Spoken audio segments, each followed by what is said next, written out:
Welcome, today in front of me Oppo Find X5 Pro, and I'll show you how to edit notification panel shortcuts on this device.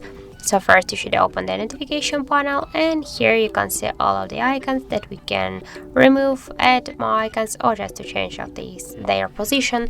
If you want to do that, you should click here on this edit icon. Here we got all our available and visible icons.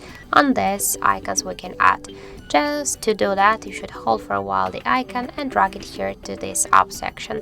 For example, we'll add also the camera and the bedtime mode here, and by this way you can see that we just successfully added more applications and just options icons to our notification panel.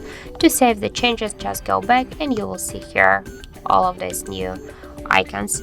By the same way, if you want to just remove some icons from here, just by the same way hold for a while and drag it or just only to our down section by this way.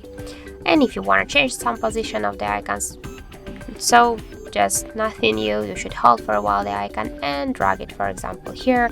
The next one will be the Bluetooth icon, and this here will be the torch icon.